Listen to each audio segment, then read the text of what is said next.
The man who stood still's lights were harsh. The cameras were ready. People moved around the set like bees in a hive. It was day 23 of shooting for Death Stranding 2, and the pressure was heavier than the rain outside. The crew was tense. Ingvi had been behind schedule since day 7, and no one dared to speak unless necessary.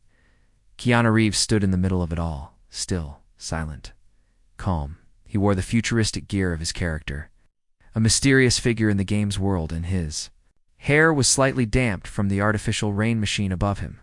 He looked straight ahead, eyes soft but focused. Someone yelled, "Scene 45, take 3. Action." Keanu didn't move. Not a muscle. The director frowned and shouted again, "Keanu, that's your cue." But Keanu didn't blink. He was looking past the camera. No one else saw what he saw. At first, the crew thought he was method acting, maybe channeling something deep. But the silence grew longer. The tension became real. People whispered. Someone checked the monitor. Another checked the time then. Finally, Keanu raised his hand gently, and he walked away. No one said anything. They just watched. He stepped off the wet fake road, walked past the camera rigs, and went toward the far side of the set toward the corner where one of the junior crew members had been sitting on a small wooden crate, trying to hide behind some light stands. Her name was Riley. She was new, a lighting assistant, 22 years old. This was her first big project. Right now she was trembling. Her head was down. Her hands shook in her lap. She had tried to keep it quiet all day, but tears had started falling an hour ago. Now she couldn't hide them anymore. Keanu stopped in front of her. He crouched. He said nothing. He just waited. Riley looked up slowly, shocked, confused, afraid. She was in trouble, but all she saw was kindness. "Hey," Keanu finally said, voice low and warm. "Do you want some air?" She nodded quickly, and he helped her up. The whole set watched. Frozen in silence, Keanu walked with Riley through the maze of equipment and wires. Out of the soundstage into the quiet backlot behind the studio. The sun was soft there, the wind gentle. The city noise far enough to seem like a dream. They sat on a bench. Keanu didn't ask any questions. He just sat. Riley tried to speak. Words caught in her throat. She finally said, "I'm sorry. I didn't mean to mess anything up." Keanu shook his head. "You didn't mess anything up. I dropped a light earlier," she whispered. "No one said anything, but I know I did. And last night I didn't sleep because my mom's in the hospital and I'm just tired." Keanu didn't speak right away. He let the silence breathe. Then he said something that would stay with her forever. "You don't need to be perfect to be important." She looked at him, eyes wet. "But everyone's expecting me to hold it together." He smiled gently. Holding it together doesn't mean hiding your pain. Sometimes holding it together means asking for help." They sat a while longer. Keanu gave her a bottle of water from his jacket pocket. She laughed softly, surprised, smiled too. And for a moment, the world was still. When they returned to the set 20 minutes later, something had changed. No one spoke of it. No one needed to. But the tension had softened. Riley stood taller. Keanu went back to his mark. The director, after a pause, simply said, "Scene 45, take 4 action." This time, Keanu moved. His performance in that take would later be called haunting, deeply human, and impossibly real. What no one knew was that it wasn't acting. It was empathy. The story would be retold many times. Some said Keanu walked off set because of a technical issue. Some said he was upset, but those who were there knew the truth. He didn't walk off in anger. He walked off in kindness, and that made all the difference. The apology no one asked forth next morning. The studio felt different. Not louder, not busier, but softer. Like something heavy had lifted. And no one could quite explain why. The story of Keanu walking off set had already spread quietly, carefully from department to department. Some thought it was a bold statement. Others thought it was just Keanu being Keanu. But for those who had seen it, something inside them had shifted.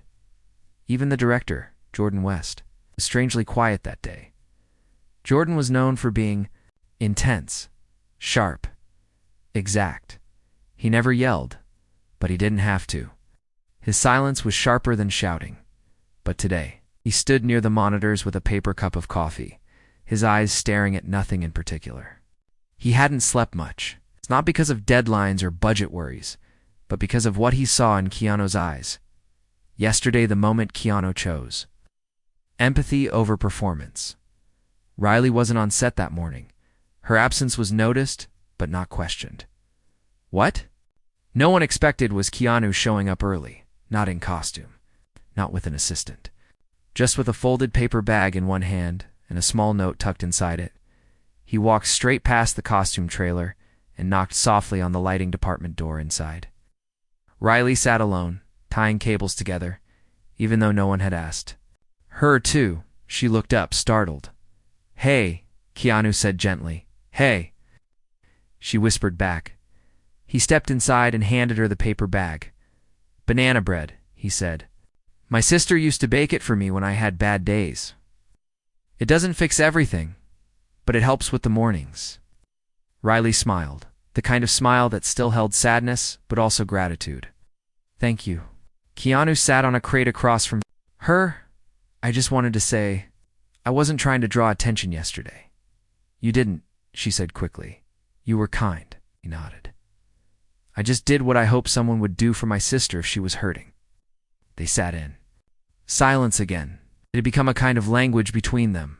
Then Riley asked, "How do you stay so calm?" Keanu chuckled softly. "I don't. I just breathe slowly and remember that no one has it all figured out, not even me."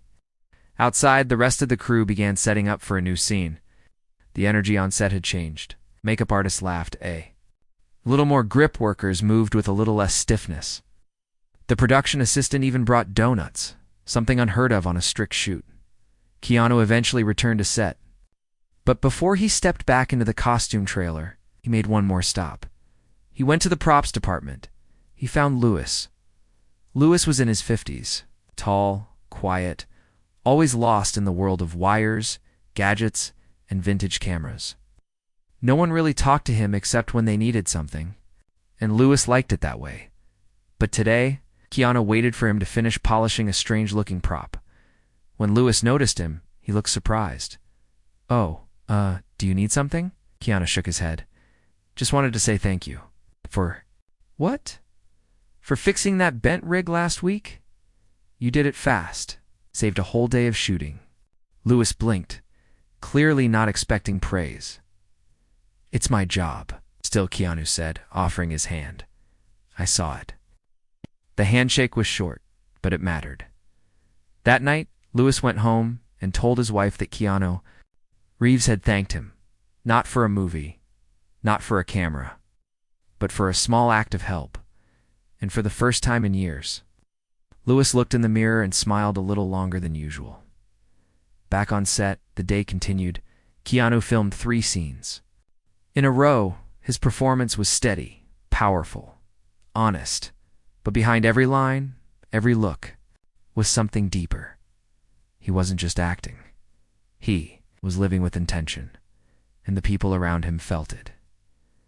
The costume designer left a note in Riley's locker that read, "You matter." The assistant director gave the entire lighting team a 10-minute break just because. Someone brought Riley a sandwich with a post-it note. "You're doing great."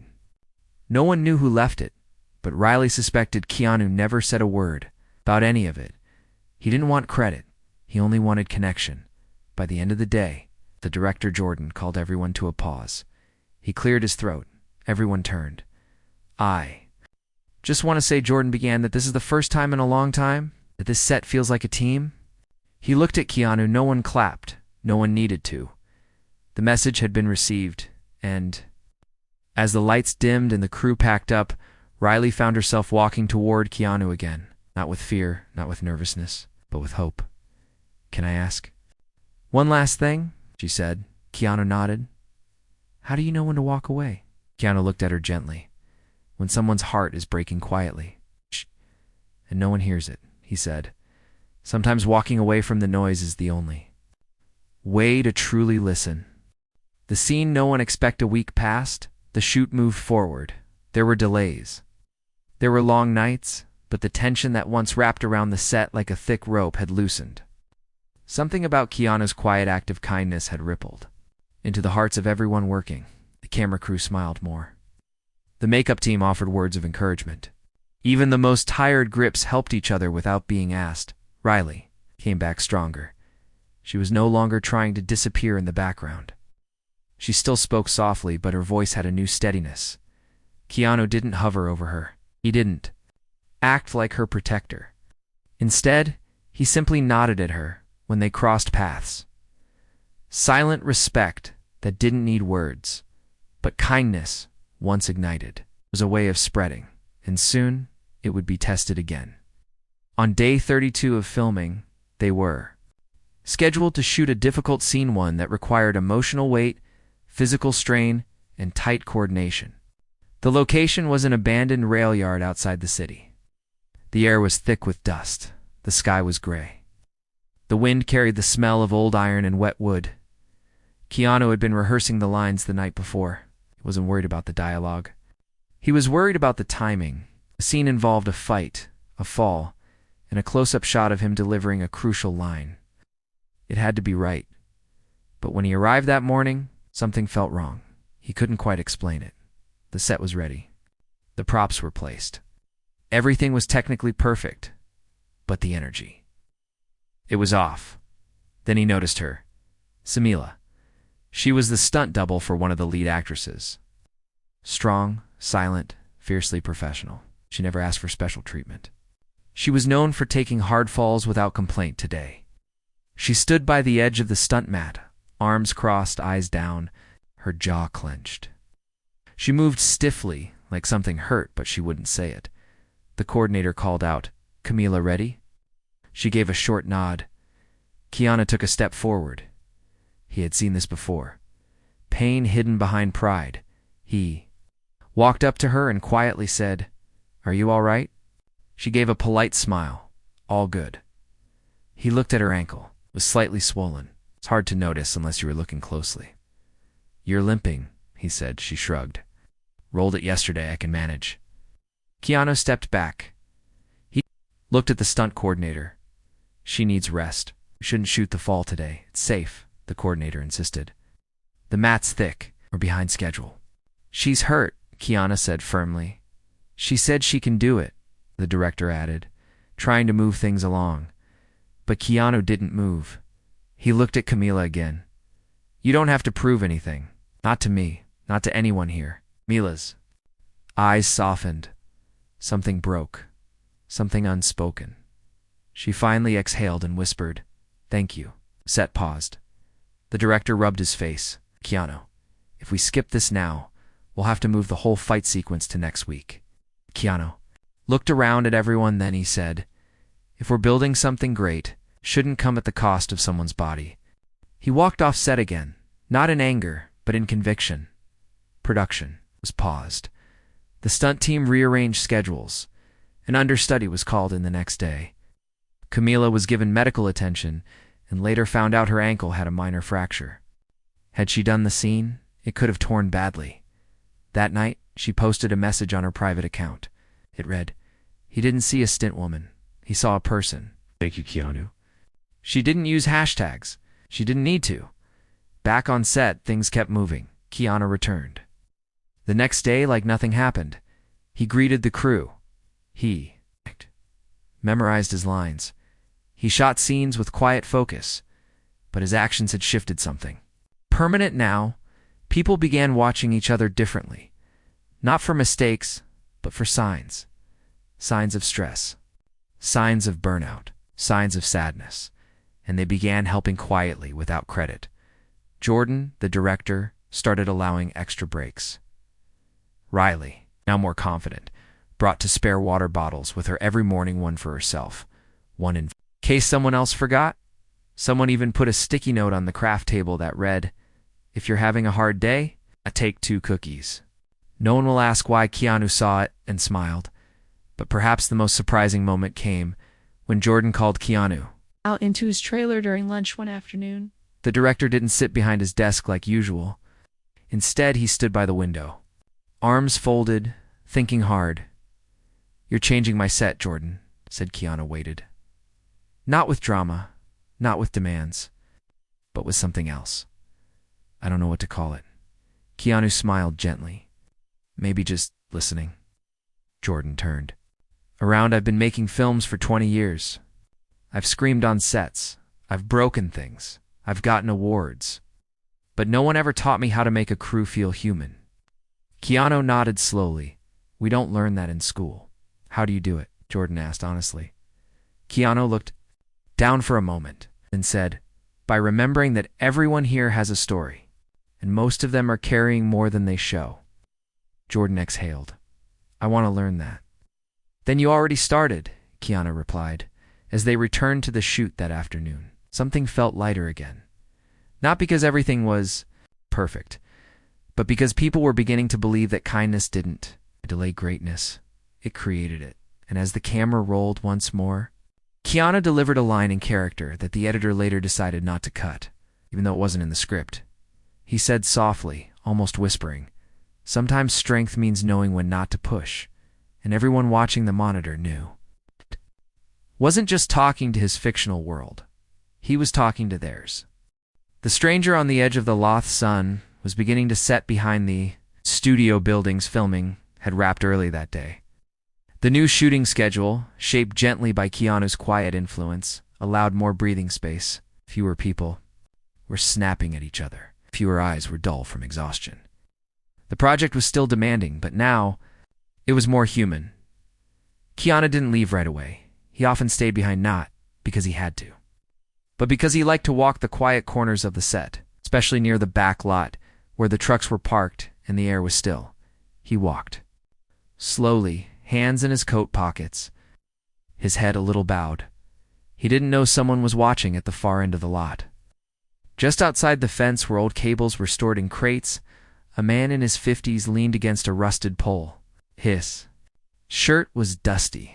His shoes were worn, his face had a rough beard, and his eyes were tired, too tired for his age.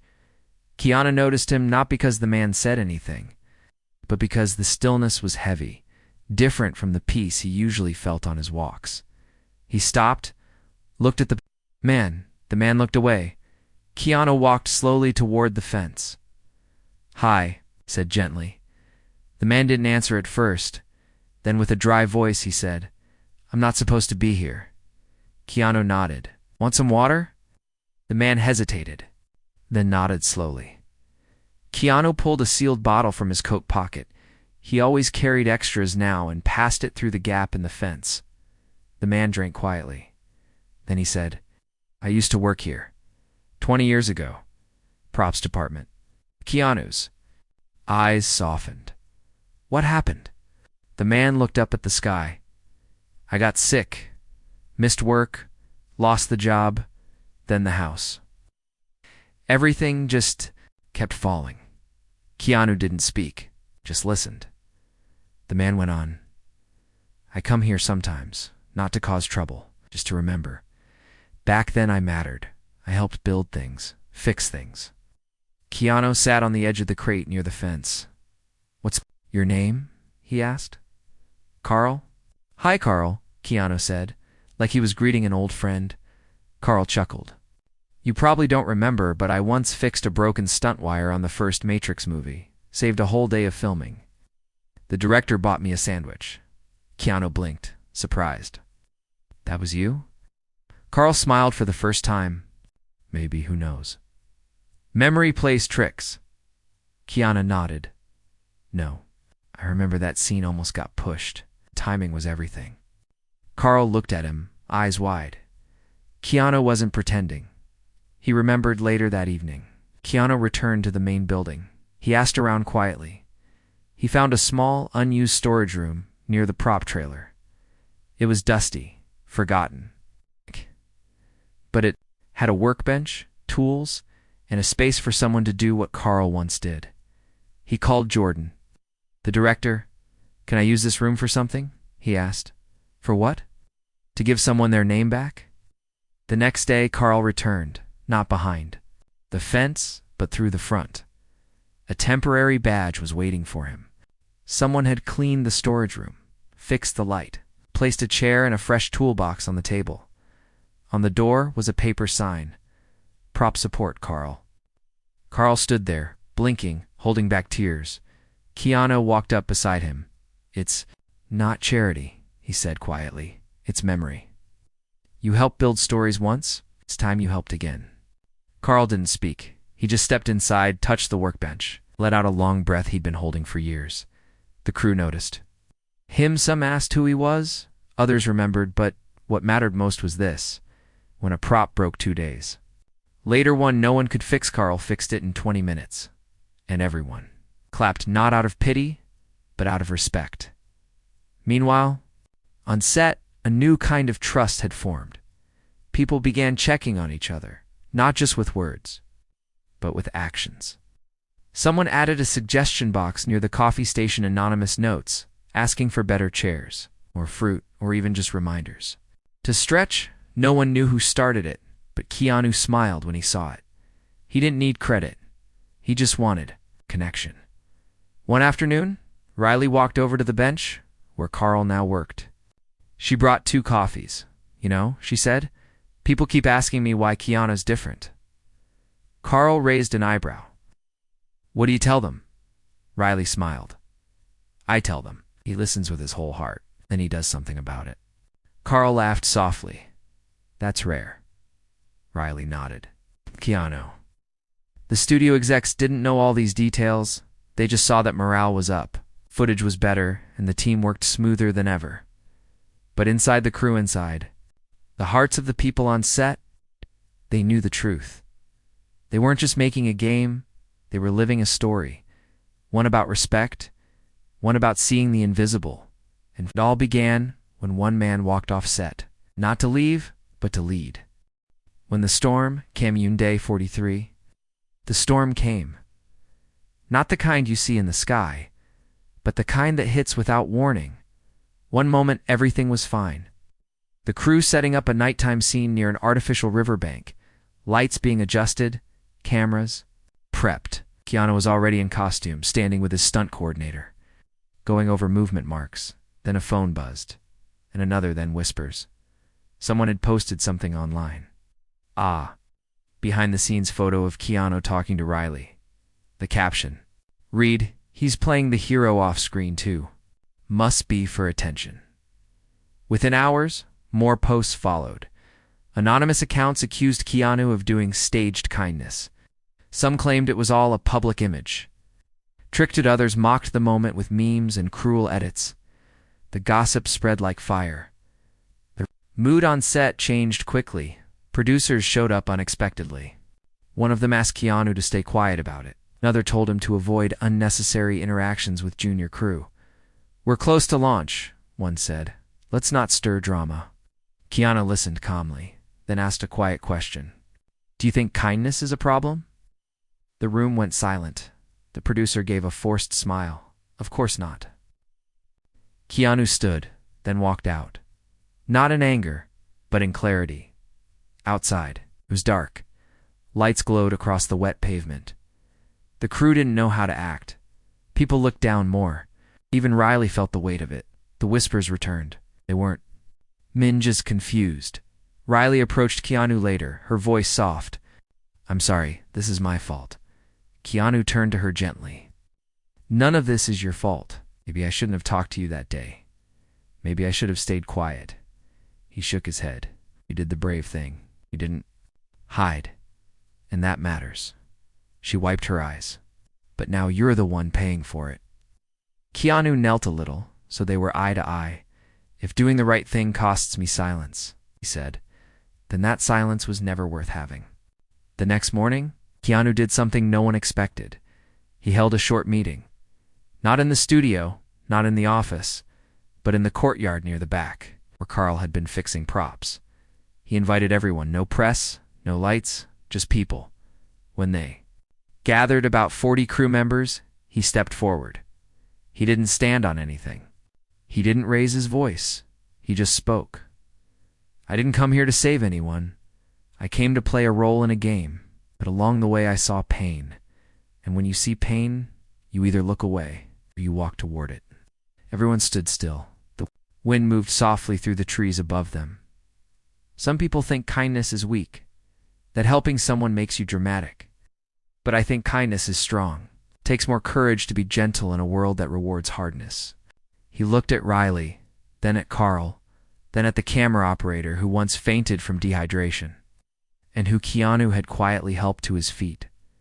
"I'm not sorry for caring," Keanu said, "and I don't want any of you to be either." He stepped back. Silence.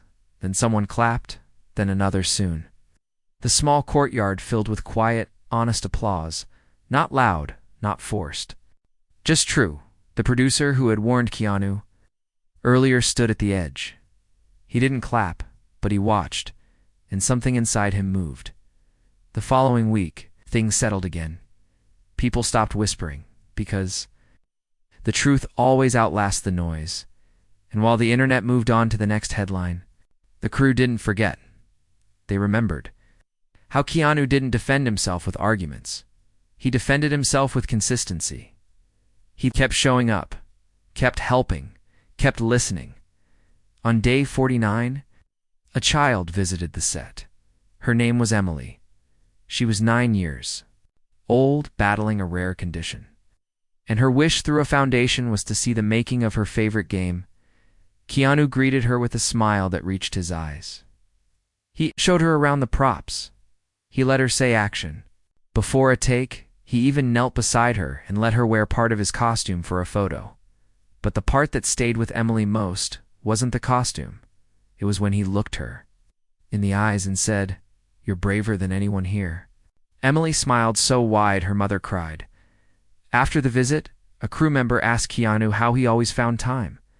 Even when everything was heavy, Keanu replied, "Because people aren't interruptions to my day. They're the reason for it." Began writing a journal, just a few lines every day. She wrote down moments. A kind word, a shared snack, a silent nod. And one day, she wrote this: Keanu didn't try to fix the whole world. He just fixed the moment he was in. Maybe that's what changes everything. As the shoot entered its final month, the set had become more than just a workplace. It had become a reminder that kindness doesn't always look like grand gestures. Sometimes it's a look, a pause, a choice to walk toward pain instead of away from it.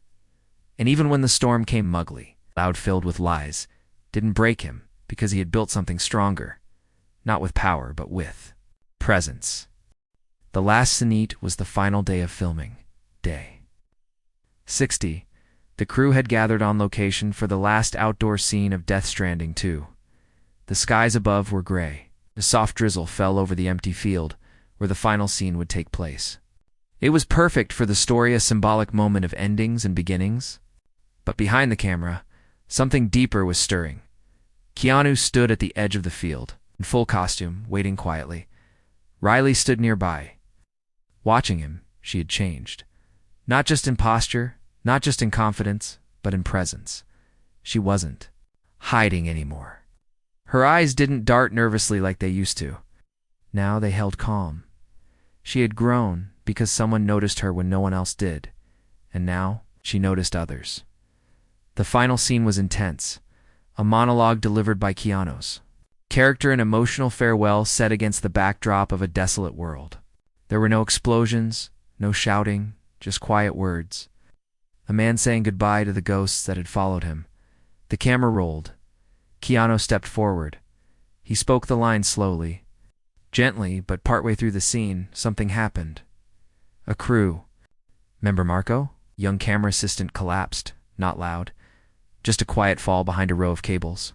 Only a few saw it, but Keanu saw it. Stopped mid-dash line, walked off the scene, ran to Marco, knelt beside him. Marco was breathing, but weakly, pale, exhausted. The medic rushed in. Someone called for a car, and Keanu, still in costume, held Marco's hand until help arrived. When Marco opened his eyes, the first person he saw was Keanu. Not the star, not the icon, just the man who stayed. Filming was paused for the rest of the day. The director, Jordan, called the entire team together. His voice cracked slightly as he spoke. I wanted to make something unforgettable. I thought that meant complex shots, bold stories, but now I know. Unforgettable is watching a man stop everything for someone who needed help.